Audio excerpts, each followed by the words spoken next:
আপনাদের মা খালারা যখন মুরগির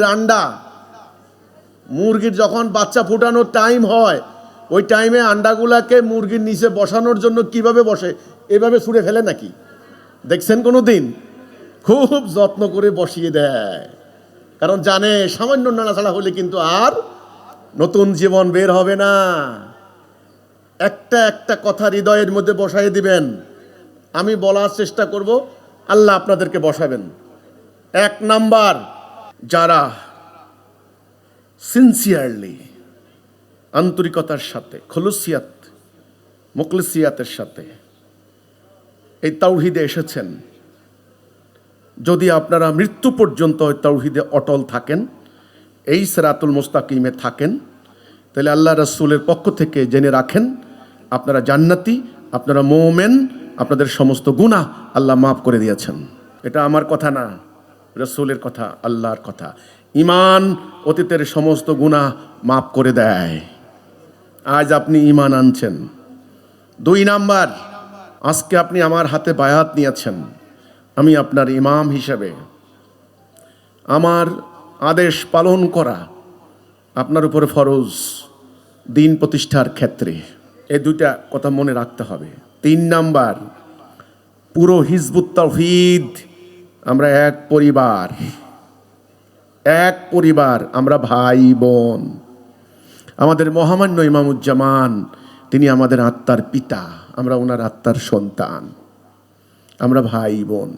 আমাদের দুঃখ, কষ্ট, বেদনা, আনন্দ একসাথে, আমরা বাঁচবো একসাথে, মরবো একসাথে।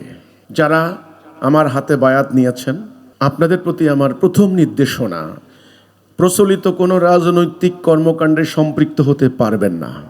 আপনি কোনো অবৈধ অস্ত্রের সংস্পর্শে যেতে পারবেন না। আপনি দ্বীনে দাওয়াত দিয়ে কারো কাছ থেকে কোনো ধরনের স্বার্থ হাসিল করতে পারবেন না।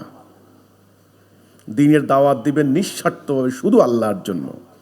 স্বার্থ নিলে সেটা হয়ে যাবে আগুন খাওয়া, ওটা আপনি করবেন না। তাহলে আপনার ঈমান আনার অর্থ নাই। যারা দ্বীনের বিনিময় নেয় তাদের আনুগত্য করতে পারবেন না। এটার নাম হিজরত। এটার নাম হিজরত। হিজরত মানে আলাদা হওয়া। আজকের থেকে শিরিক, কুফর আর ঈমান আলাদা হয়ে গেল। ক্বাদ তাবায়্যানা রুশদু মিনাল গায়্য।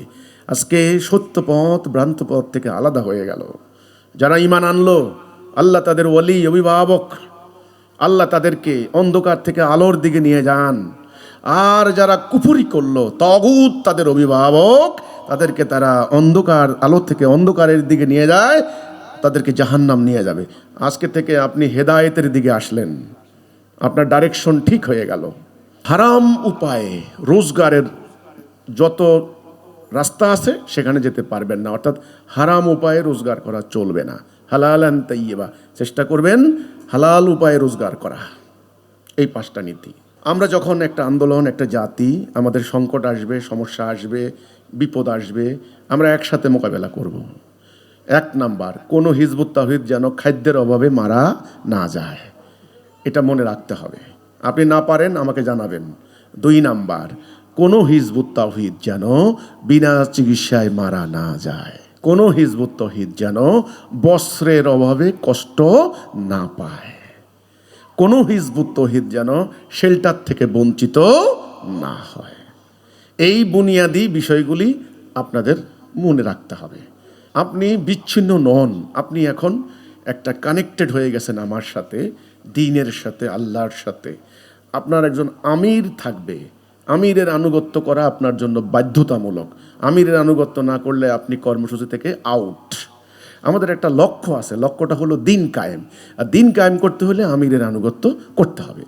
একজন আমির আপনার কাছে পিতার মতো, আর আমিরের সামনে আপনি পুত্রের মতো। আমির হচ্ছে আপনার জন্য ঢাল স্বরূপ। যেই কোনো সংকটে আমির আগে ফেস করবেন। আপনি আমিরকে ছেড়ে পালাবেন না, আমিরও আপনাকে ছেড়ে পালাবেন না। কোরআনে আল্লাহ বলেন মোমেনদের বৈশিষ্ট্য, তারা বলে সামেনা ও তাআনা, শুনলাম পালন করবই। যদি এটা রপ্ত করতে পারেন একবার, তাহলে জীবনে আপনি পরাজিত হবেন না। আমির থাকবে, ঠিক আছে, আমিরের আনুগত্য করতে হবে। আপনি যখন কোনো সংকটে পড়বেন, বিচলিত হবেন না, হতাশ হবেন না, ভয় পাবেন না। 2টা কাজ করবেন। নাম্বার 1, সঙ্গে সঙ্গে আপনার আমিরের মাধ্যমে চেইন অফ কমান্ড দিয়ে আমার কানে পৌঁছাই দিবেন যে মাননীয় ইমামকে এই খবর দাও, আমার এই সমস্যা, সেটা যেই হোক না কেন। নাম্বার 1। নাম্বার 2, হাসবুনাল্লাহ, আল্লাহর উপরে নির্মাল মাওলা ও নির্মাল ওয়াকিল, নির্মাল নাসির, আল্লাহ সাহায্য করবেন। ওয়াকানা হাক্কানা আলাইনা নাসরুল মুমিনিন, মুমিনদেরকে সাহায্য করা আল্লাহর হক। আল্লাহ আছেন কিন্তু ওখানে আমরা কেউ নাই, আমরা কেউ নাই, আমিন নাই, কেউ নাই, কেউ নাই। কে আছেন? আল্লাহ। আপনি দাঁড়াইছেন আল্লাহকে জয়ী করার জন্য। আল্লাহ আপনার উপরে নজর। কখনো শিরিক কুফরের কাছে সারেন্ডার করবেন না। যখনই আপনি শত্রুর মোকাবেলায় নামবেন, পিঠ দেখাবেন না, পালানোর চিন্তা করবেন না। সবচাইতে সম্মানের মৃত্যু শাহাদাতের মৃত্যু। কিসের মৃত্যু? যারা আল্লাহর রাস্তায় শহীদ হয় ওরা কখনো মরে না, ওরা জীবিত। বাল আহিয়া ওয়ালাকিল্লা তাশউরুন, এটা বুঝে না কিন্তু হায়াত প্রাপ্ত।